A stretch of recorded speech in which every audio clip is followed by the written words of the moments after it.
Tu veux savoir comment activer le son de ton Motorola Edge 70 et tu ne sais pas comment faire? Reste sur cette vidéo, je vais te montrer étape par étape.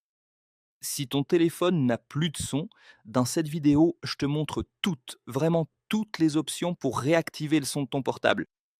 Sonnerie d'appel, son des notifications, son du clavier et aussi son du réveil.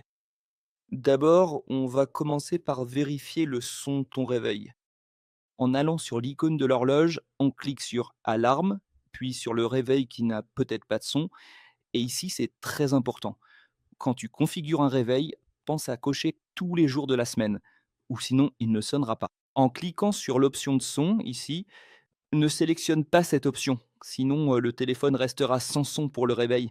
Choisis une sonnerie qui a du son. Reviens en arrière, puis clique sur le bouton Enregistrer. OK?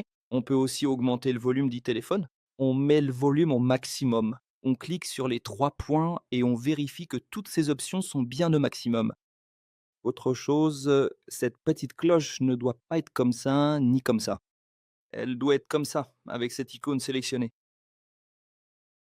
Désolé. On entre maintenant dans l'icône des paramètres. On descend jusqu'à son et vibration. Le mode ne pas déranger doit être désactivé et le mode silencieux ici aussi doit être désactivé. Le volume et tout doit être au maximum. Ici, nous avons le son du clavier de numérotation que vous pouvez laisser activer si vous le souhaitez. Ici, nous avons la sonnerie d'appel du téléphone portable. Vous devez vérifier que le son fonctionne bien.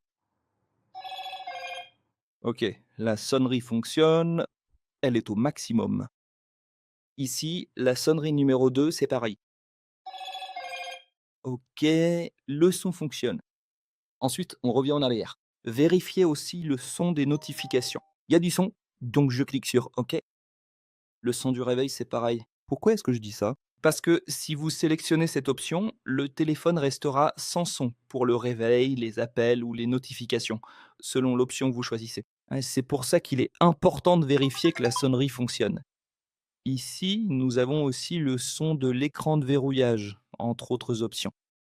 On revient en arrière, on descend ici en bas dans l'option Système, Clavier, Clavier à l'écran, Gboard et maintenant Préférences. On descend jusqu'à l'option du son du clavier, on l'active, on clique sur Volume, le volume sera à 0. Vous devez augmenter le volume autant que vous voulez et cliquez sur OK. Ceci correspond au son du clavier. Donc quand vous écrirez sur le clavier, il y aura aussi du son. Donc je vais désactiver, mais si vous voulez, vous pouvez activer. Voilà, ce sont toutes les options de son de votre Motorola Edge 70. J'espère avoir pu vous aider avec cette vidéo. Si je vous ai aidé, n'oubliez pas de liker, laissez votre commentaire ci-dessous et si possible, abonnez-vous à la chaîne pour plus de vidéos.